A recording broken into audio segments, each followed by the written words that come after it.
Hello, everyone. Didn't we just talk about the North Korean involvement? And here's another one.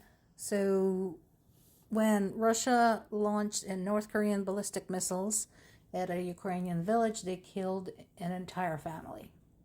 6 people with one strike. That's just Thursday in Ukraine.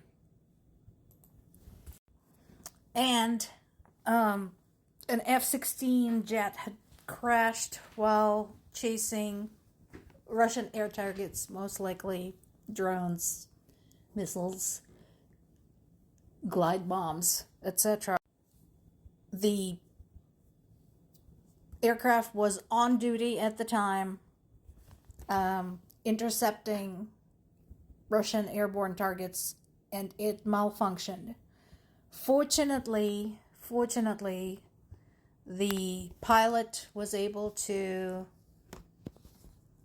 eject, landed safely. He was found and taken for medical treatment.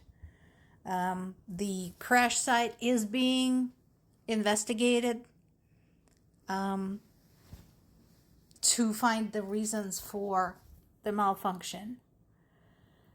So that happened. Again, thankfully nobody died. And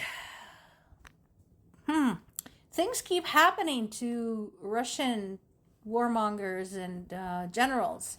The director and founder of a Russian drone manufacturer was shot and wounded early yesterday. He is the head of Russian Air Transport Laboratory, known for the Gadfly family of combat drones. In Russian, the word is Ovad. So his name is Andrei Cherezov, and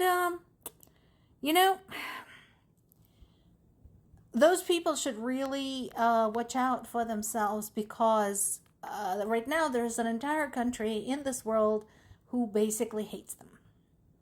It is possible that the assailant acted on their own. We still don't know who that was. But there are reasons for something like that. And Ukraine, meanwhile, continues pummeling Russia's oil industry. 2 more big oil refineries. This is the biggest oil refineries are being hit repeatedly. So I reported before on the strikes in Perm and in Ryazan. So they're getting another round.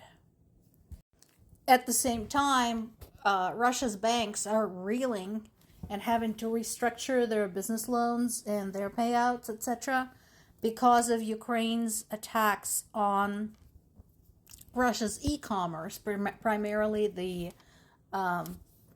warehouses of the company Wildberry, which Russia had lauded as Russian Amazon.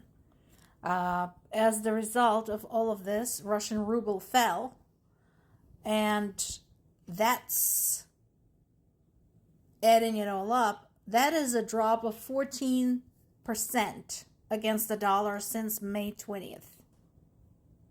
I mean, that is significant.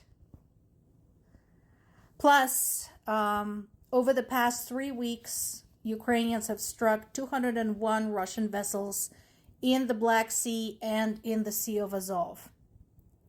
Again, Ukrainian military had warned Russia, saying, don't even bother. Do not bother putting anything into the Black Sea or the Sea of Azov. We're going to nail your ass. Well, they didn't listen, and guess what? Their ass got nailed. In addition to the ballistic missiles, glide bombs continue to be a problem. There have been deadly strikes in Kharkiv, where 11 people were wounded, and in Kherson, where a person was killed and 3 more people were injured.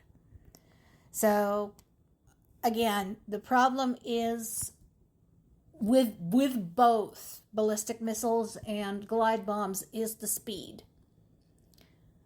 Because by the time they get detected by the time they know where they're going, their trajectory, etc. It just takes too long.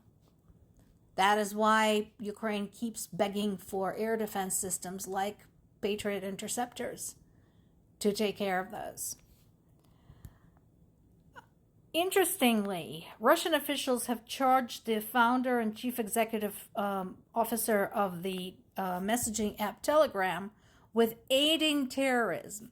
Now, he now lives in the United Arab Emirates, and he basically managed to dodge the latest efforts by the Russian government to control the internet and digital communications.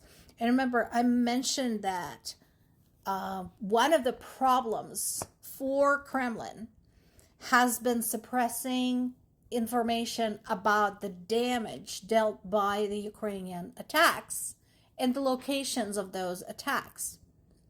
Because before they know it, thousands upon thousands of eyewitness videos appear online.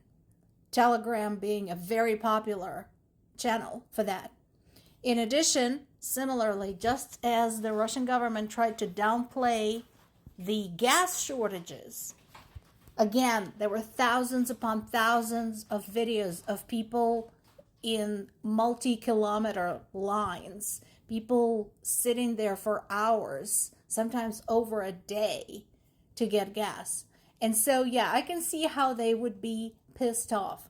I don't know if they have an extradition agreement with the Emirates, whether they will be able to get this guy. I mean, he's a billionaire. He can go pretty much anywhere. So I'm not terribly worried for him.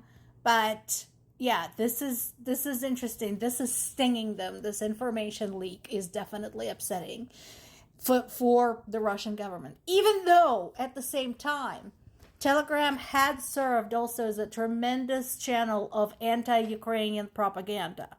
They didn't seem to mind when that was happening. So there's that. Russian journalist Daria Shirancheva pleaded guilty to treason in court and has been sentenced to 12 years in prison. Why? Apparently, the charges stemmed from an alleged money transfer to Ukraine. Apparently, Shipacheva specialized in science and medical journalism and worked for multiple prominent Russian news organizations. So, that is pretty typical. She may have just transferred money to a family member or a friend or something like that. It doesn't matter. Right now, basically any interaction with family and friends in Ukraine can be treated as suspicious. On the other hand, France had ordered Russian media commentator Ksenia Fedorova to leave France, accusing her of Kremlin propaganda. No surprise there. She is a well-known propaganda mouthpiece, so I'm glad somebody's doing something about this. I'm sure there are others all around the world who are doing this. And folks, this is how it's done. Kick them out. Kick these people out. Do not give them the spotlight. Another interesting aspect of this is the part of the expulsion order that talks about a conduit for disinformation campaigns orchestrated by the Russian authorities with the aim of destabilizing public order. So basically saying, if you lie and call for violence, this is no longer freedom of speech. This is something else entirely. And again, we need to pay attention to that in the United States because we seem to have lost all sense about the difference between those two. More to come.